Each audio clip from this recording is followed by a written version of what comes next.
وَلَقَدْ أَخَذْنَا آلَ فِرْعَوْنَ بِالسِّنِينَ، قحط پڑنا شروع ہوا، ملک میں پیداوار کی کمی شروع ہوئی، پھلوں اور آمدنی کی کمی شروع ہوئی، معیشت گرنی شروع ہوئی، معاشی حالات برباد ہونے شروع ہوئے۔ وَنَقْصٍ مِّنَ الثَّمَرَاتِ لَعَلَّهُمْ يَذَّكَّرُونَ، اور یہ اس لیے ہم نے یہ معاشی بربادی بھیجی تاکہ ان کو کچھ سمجھ میں آئے کہ ہم سے کیا غلطی ہو رہی ہے، کس پر ظلم کر رہے ہیں ہم، کیا ناانصافی ہو رہی ہے، ہم اپنے رویے کو ٹھیک کریں۔ اور ان کا یہ حال ہو گیا کہ جب ان پر خوشحالی آتی کہنے لگے لنا ہذہ، یہ خوشحالی پر ہمارا حق ہے، اور اگر کوئی مصیبت آتی، پریشانی آتی تو کہتے کہ یہ موسیٰ اور اس کے ساتھیوں کی نحوست ہے۔ یہ پرانے واقعات صرف تاریخ کے طور پر نہیں بیان ہو رہے، عقل مندوں کے لیے اشارے ہیں پورے عالمی سطح پر۔ اس کے بعد پریشانی، پھر خوشحالی، اور پھر اس کے بعد یہ ترتیب ہے قومی حالات کی۔ پہلے کیا آیا، پھر کیا آیا، اور اب تیسرا مرحلہ۔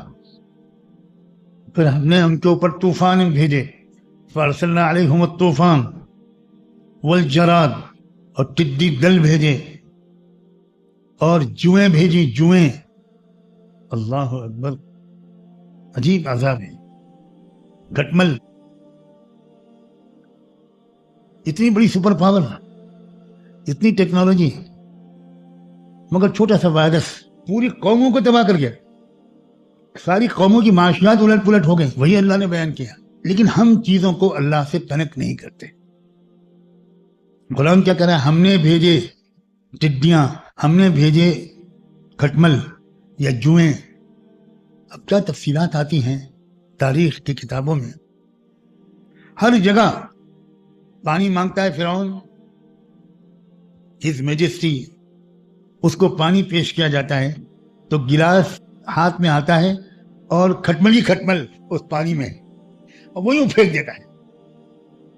وہ کھانا آرڈر کرتا ہے، شاندار ڈونگوں میں بہترین ڈشیں آتی ہیں، اور وہ ایک ہاٹ پاٹ کھولتا ہے، ایک ڈونگا کھولتا ہے، اور وہ کیا کہنے، وہ قورمے، وہ لکھنوی شیرمال کباب، اور اس کے اوپر میںڈک، زندہ میںڈک، وہ اچھل رہا ہے، کود رہا ہے فرعون کے اوپر، ملکہ کے اوپر۔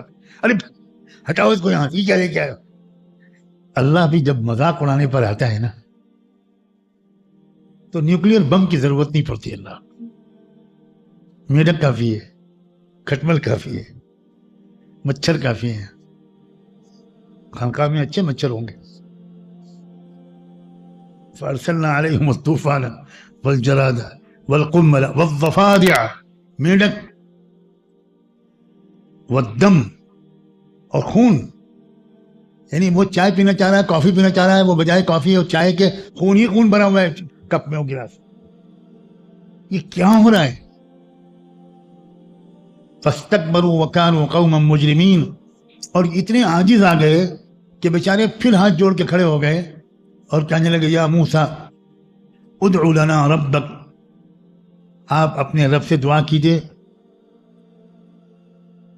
اگر یہ مصیبت ہم پر سے ہٹ جائے گی تو ہم آپ کی بات مان لیں گے۔ لئن کشفت عنا الرجز لنؤمنن لک۔ علماء یا طلبہ غور سے سنیں، لنؤمنن بک نہیں کہا ہے، لنؤمنن لک کہا ہے۔